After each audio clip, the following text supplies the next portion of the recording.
Hello friends, India China border conflict का update के साथ मैं आप लोगों के सामने हाजिर हूं। तो चलिए शुरू करते हैं।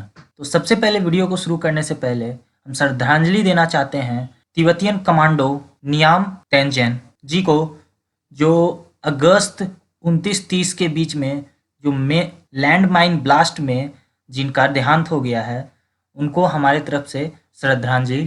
तो चलिए अब आगे बढ़ते हैं आज के न्यूज की तरफ। तो जो सबसे पहला अपडेट है वो है कि बहुत ही ज़्यादा लेवल का मिलिट्री डिप्लॉयमेंट दोनों ही देशों के द्वारा स्टार्ट हो चुका है लद्दाख में। और इसका रीजन क्या है, तो जैसा कि आप लोग जान रहे होंगे, न्यूज में सुने होंगे कि एक फायरिंग हुई है लद्दाख बॉर्डर पे, जो 45 साल के बाद पहली बार इंडिया चाइना बॉर्डर पे फायरिंग हुई है। ये जो फायरिंग है किसी पर्सनल्स पे या फिर किसी आर्मी पे नहीं की गई थी, ये एयर फायरिंग थी, वार्निंग फायरिंग थी, जो कि की गई थी चाइना के द्वारा। जो कि सबसे पहले चाइना ने क्लेम किया कि नहीं, ये इंडिया के द्वारा फायरिंग की गई थी, इसके रिटिलिएशन में चाइना ने फिर फायरिंग किया।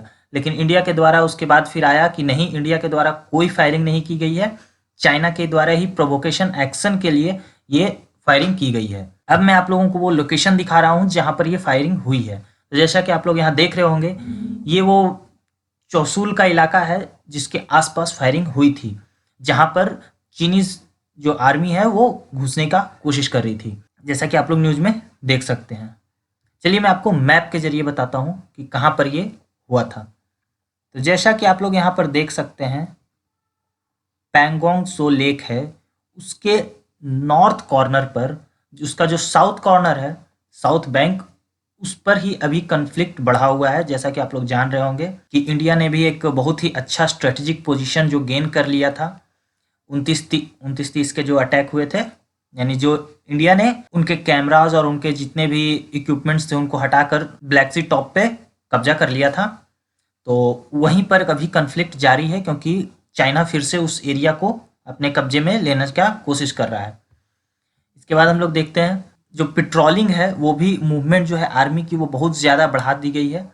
और ये जो फायरिंग इंसिडेंट हुआ था, ये 7 से 8 PM मतलब कि संध्या के टाइम का ये अपडेट था कि उस टाइम वहाँ पर हुआ है फायरिंग। इसको लेकर बहुत ज़्यादा विरोध भी हो रहा है चाइना का, जो कि होना भी चाहिए, क्योंकि इतना ही गिर चुका है चाइना कि अब इससे ज़्यादा वो क्या उम्मीद किया जा सकता है कि और कितना गिरेगा।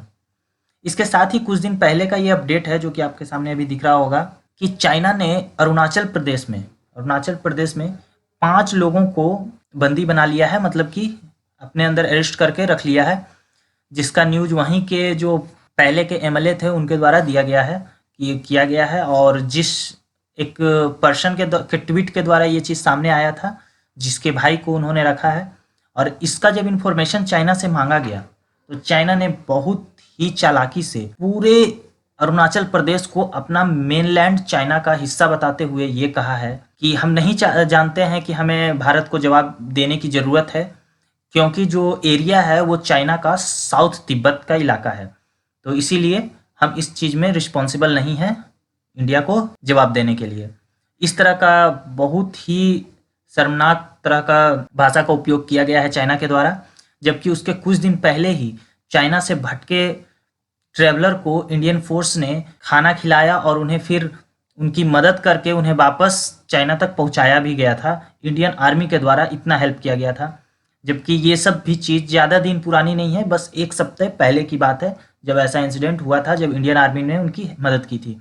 पर ये सब सारे चीज़ को भूल चाइना अपनी हरकतों से बाज नहीं आ रहा है, और लगता है कि अब उसे अपनी मुंह की खानी ही पड़ेगी, तभी वो सुधरेगा। तो आज के लिए बस इतना ही अपडेट, मिलते हैं अगले वीडियो में, तब तक के लिए जय हिंद, जय भारत।